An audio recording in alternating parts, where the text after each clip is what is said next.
Hello and welcome back. Today, as we're creeping slowly toward Halloween, I'm going to talk about something which I think is really pretty damn scary.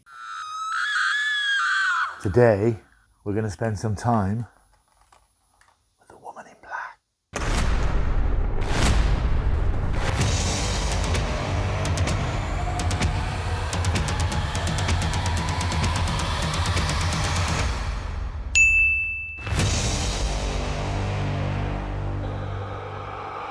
Hello and welcome back to my world of stuff. My name is Paul Mount. I mentioned in a previous video I'm not really big on Halloween. It's not the Halloween season, it's the Halloween evening. But we're a week or so away now and I'm starting to seed a couple of creepy horror things into the playlist. And I am indebted to one of my viewers or subscribers who suggested this to me last week. And I thought to myself, how could I not have considered this as something worthy of presenting to you for the Halloween season? This is one hell of a scary TV film from 1989. You may know it from the early 2000s Hammer horror film version starring Daniel Radcliffe. And that was my first introduction to this particular story. It was a hugely successful film. This was the beginning of what was promised to be the resurrection of Hammer. It didn't really amount to very much. There were a couple of other films which came out under the Hammer banner, but they were nothing like as successful as The Woman in Black, which really caught on with people who were terrified by the story, some of the jump scares. Personally, I was more terrified by the concept of Daniel Radcliffe, fresh out of Harry Potter, playing a widower with two young children when he looked like an 8-year-old with bum fluff stuck all over his face. But that was my problem. And that was what let the film down for me. I couldn't believe in Daniel Radcliffe, despite a decent performance, as this mature, experienced widow, because he just doesn't look like it. What is interesting is that I became aware that there was an earlier version of The Woman in Black, and it's been hugely successful. It's been a stage play. But there was a TV version in 1989, which I don't think I had any knowledge of. And it's odd that I'm not aware of it, because that was at the time when I was right in the middle of my first period of writing the TV Zone column for Starburst magazine. And trust me, the 1980s and early 90s were a different place in terms of writing and talking about cult television, because there wasn't a lot of it around. This was before we had Sky Television, long before we had streaming services, long before we had Blu-rays. We just about had VHS tapes available at the time. So I would have been writing my column for Starburst, and I can remember it quite well, casting about, looking for things to write about. And it's so odd that this is something which was so much in my wheelhouse and the magazine's wheelhouse, because it was transmitted on Christmas Eve 1980, and I never saw it, and I had no knowledge of it, and I do not know why. Massive epic fail for me there as a historian of cult television not to have seen this extraordinary feature film. It is The Woman in Black, then, by Susan Hill, and it has a ferocious reputation as a work of classic sort of gothic horror. And I think it gets that reputation from one particular scene, and if you've seen it, you'll know that scene, which even now is enough to make your hair stand on end, a bit like this. Because it is genuinely a great classic example of a proper jump scare. The Woman in Black was eventually released incidentally by Network a few years ago, before Network went bust. We still miss Network. And it sold out almost immediately, and I know it went into the Blu-ray DVD charts because it was a release that sort of crossed over. Network dealt with a lot of real obscure cult television, but The Woman in Black was something that people really remembered very well, and it sold out very quickly and was reprinted several times. And incidentally still available. I'll tell you more about that later. So what is The Woman in Black all about? It's written by Susan Hill. She was a very well-known, very well-accomplished novelist, and in the writing of one of her novels, she sent herself off for 3 or 4 months to live in an isolated house, literally in the middle of nowhere, to write a book. And she was struck by the environment. It was cut off from civilization, pretty much. The mists would come in the night. It was close to the sea. And it sort of logged in her mind as something of an interesting setting for a horror story. She had a break from writing for a few years as she brought up her young family. And in 1982, she picked up her pen and remembered this idea that she'd had years earlier and created this horror story, because she felt that that place that she'd been in was a perfect setting for an old style, old school M.R. James type of creepy unnerving horror story. The book was hugely successful. In fact, it's a novella. It's only 200 odd pages, but it was very well received. And as I said, it eventually made its way to the stage. And in 1988, it was optioned as a TV production. It sort of drifted in and out of pre-production and eventually came to the screen in 1989. Now, interestingly, the script of it was written by Nigel Kneale, no less a person who pretty much birthed science fiction, adult science fiction on British television in the 50s with Quatermass. And he'd gone on to generate any number of other well-received creepy horror science fiction type stories, particularly things like the Year of the Sex Olympics, his constant revisits to Quatermass up till 1980, The Stone Tape, which I covered a few months ago, extraordinarily strong piece of TV even now. By 1989, he was finding it harder to get projects commissioned and on screen. He was involved in lots of possible shows which eventually didn't happen and didn't materialize. That must have been very frustrating for him. I think at this point, perhaps genre television had fallen out of favor a little bit. Shows had become a bit more grounded and realistic, and the British audience's appetite for this sort of stuff wasn't there anymore. However, despite all that, Woman in Black did get the go-ahead and get the green light, and Nigel Kneale came on board to write the script. And what a script. Now, it's interesting the way that he looked at the story. The story is about a young solicitor who is dispatched by one of his seniors to sort out the financial affairs of a woman called Alice Drablow, a recluse living in a remote house called Eel Marsh House, which is only accessible via a causeway. She's passed away, and as she's a client of this firm of solicitors, young Arthur Kipps is sent there to sort out the paperwork and just generally tidy things up before the funeral. But when he gets there, he has strange visions of this woman in black. He sees her at the funeral, he sees her in the graveyard, and he hears strange noises and strange sounds. And ultimately this all comes to a head when he finds himself trapped at Eel Marsh House one night when he can't get back across the causeway. That's the core of the story, and Nigel Kneale takes this story and he changes certain things and he moves the narrative along in different ways. It's quite a slow-paced story. You watch it, and I watched it again a couple of nights ago. It's very hard to imagine this on television now because it is a very languidly paced story which works so well. I know I've spoken and I've had messages from people talking about, despairing of the fact that TV has to go pell-mell at things these days. But this is a really atmospheric piece that builds up this sense of menace and dread and fear and, at one point, blind terror in a way that a modern production in this genre wouldn't do this sort of thing. Kneale very cleverly makes changes to the story which give it a different dimension. Now, he changes, for example, the name of the lead character. In the book, he's Arthur Kipps.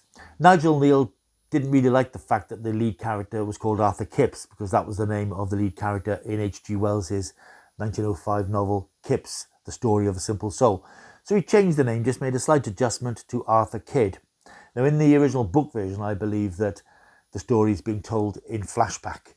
Arthur is now married and he tells his story as it happened when he was a younger man with a different female partner. So Nigel Kneale tidies it up a little bit here because now Arthur is married with a wife, he has 2 kids, and he's called into the office of one of his senior practitioners at the firm of Bentley, Haig, Sweetman and Bentley. Mr. Sweetman, played by the brilliant character actor David Ryle, calls him in and dispatches him to travel up to the brilliantly named village of Crythin Gifford to sort out the affairs of Alice Drablow, who's recently passed away. Arthur, incidentally, is played by a young actor named Adrian Rawlins. You would have thought this might be a springboard for a long and successful career, and he's done a lot of work since then, but he's not a household name. He's not a name who's particularly well known, if he's known at all. He's probably most known because of this particular film. He gives a really good performance as this bright-eyed, keen, eager to please solicitor who quickly realises that he's stumbled into something rather sinister and rather unpleasant. On the train journey to the brilliantly named Crythin Gifford, he meets up with landowner Samuel Daly, played by Bernard Hepburn, another great character actor from the 60s, 70s into the 80s. And they strike up a sort of a friendship, and when they get to the station late at night, he gives him a lift to the local pub, the Griffith Arms, where Arthur is to stay while he's attending to business affairs at Eel Marsh House. The innkeeper, incidentally, is played by David Dacre, another great British character actor of the time, We probably remember him best from his appearances in the Michael Elphick drama series Boom, but he made a couple of appearances in Doctor Who, Time Warrior and The Nightmare of Eden. Next day, the wonderfully named Keckwick, who is the horse and cab driver. He's played by William Simons, another well-known actor of the period, who again had done his time on Doctor Who. He takes Arthur over the causeway to the mist-shrouded Eel Marsh house, and these scenes are so beautifully done. This is directed by Herbert Wise, a very accomplished director of film and TV who'd done a lot of stuff over the years, and he really had an eye for the imagery. They make this house in the distance wreathed in mist, and the causeway, this little narrow passageway which is flooded at night and which makes the house and the whole island inaccessible. He really makes it a character in itself. It looks really creepy and unnerving and disturbing. Arthur gets to the house and he starts on his work of sorting out all the paperwork, but he finds himself apparently trapped on the island. The mist comes in, he can't hear Kestwick coming back to pick him up, but he does hear the sound of horses' hooves and the sound of a carriage. Then he hears what sounds like some sort of accident and screams of terror and fear and pain. And he rushes back into the house. He finds himself trapped in the house overnight and decides to stay there and do his work, but he's constantly tormented by strange sounds and voices. He goes and explores the house. He goes into one room and a ball bounces towards him and a girl's voice calls out, "Hello, hello," but there's nobody there. It's an eerie, unnerving, disturbing place, and all the time you can hear this repeated soundtrack of the horse and carriage, an accident, screaming.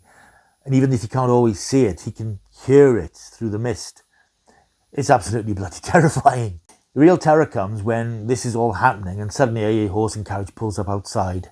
And it's Samuel Daly, Bernard Hepton's character. He's realised that something's wrong here because earlier in the story he has given Arthur his terrier dog called Spider for company to help him concentrate while he's in the house. But the dog has gone missing and gone home. And Samuel Daly's realised there must be something wrong. Arthur's in a bad way by now. He's gone through a lot and he's taken back to Daly's house and he's in a fever for a little while. And let's just say something happens one night, which if you've seen this film is imprinted in your mind. And it is the scene which has made this show, this film, the stuff of legend. I think anybody who's seen this, if you talk about The Woman in Black to anybody who may have seen it, they are going to reference this particular scene, which has just stamped itself into people's minds as one of the most blindly terrifying things that's ever been shown on television because it is so unexpected. It is a classical jump scare and it is genuinely scary. The Woman in Black herself is played by an actress called Pauline Moran. Again, she was quite an experienced actress. She has no words, but she is this figure who appears as this black-clad silhouette in the graveyard or in the back of the church or outside Eel Marsh house. She appears a few times and then this one particularly striking scene.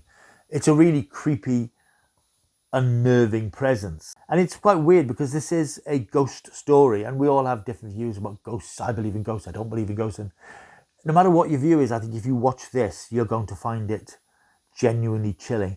The whole production is chilling because Nigel Neal's script is so well put together. He's really deconstructed the story, changed certain elements that work better in terms of the characters, and he moves the story along in a way that is much more fluid and builds this sense of creeping dread and terror. There's one particularly clever scene which I think is unique to this particular story. Arthur's just arrived at the hotel. When he gets up in the morning, he goes out and there's a market going on in the village and there's an accident. A number of logs on the back of a cart have shaken loose and they rattle down. They injure a young girl in the village who's nearby, and it could have killed her if Arthur hadn't jumped in and rescued her. Without spoiling anything, this is a massive sort of red flag about something that happens later on in the film. It's a very cleverly done piece. It's almost as if the future is sending a warning to Arthur, and I'll say no more about it at that point. This is a great film. It's about 100 minutes long, and despite the fact that it is very slow-paced and very methodical, it's utterly gripping because it's so well done. The filming, as I said, by Herbert Wise is immaculate. It doesn't rush as so much horror stuff does today to shock and scare and appall and make us feel sick with guts and gore, because there isn't any of that. It's genuinely scary by atmosphere and by an escalating sense of the wrongness of this place. It's an excellent film, highly recommended. It will be perfect Halloween viewing if you've never seen it. If you are looking for something a bit more subtle than people being stabbed right, left and centre, and masked serial killers and all that sort of slightly tedious stuff, this is proper horror in a very clever, measured and eerie story. It is still available, as I mentioned. I'm surprised to find that at the moment Amazon is selling this for about a tenner on Blu-ray. It comes with a couple of special features. There's audio commentaries, image galleries. There's a lovely booklet by the ever-reliable Andrew Pixley. Hugely recommended. In terms of the rest of the cast, incidentally, you might spot a very young Andy Nyman playing one of the young solicitors at Arthur's firm. Along with him is a young Stephen McIntosh. And at the end of the film, appearance I'd forgotten by Doctor Who's Caroline John, who plays Arthur's mother, who's been babysitting in the latter part of the film. She only appears very briefly, but it's nice to see her. So the film went into production in January 1989 for 5 weeks, and it filmed in various locations around Wiltshire in a village called Laycock. Later on, the River Blackwater in Essex for scenes on the causeway leading up to Eel Marsh House, and a lot of other locations around that area. So that's The Woman in Black. As I said, it's available now on Amazon. I don't know if it's on any streaming services. I'm so glad to see that it's out there because it's one of Network's best releases. And if you've not seen it, if you're looking for something which is genuinely scary rather than just unpleasant for Halloween, I recommend you nip onto Amazon and pick it up right now. The Woman in Black. Absolutely marvellous. Marvellous darlings. And I'm going to give it a good 9 out of 10. It's great stuff. Right, thank you for watching. If you have enjoyed the video, then think about liking and subscribing. As I said, you can do it there and there. Lots of stuff to come, including some more Halloween treats over the next week or so, so please stick around. I'll see you soon, and until I do, keep taking the stuff.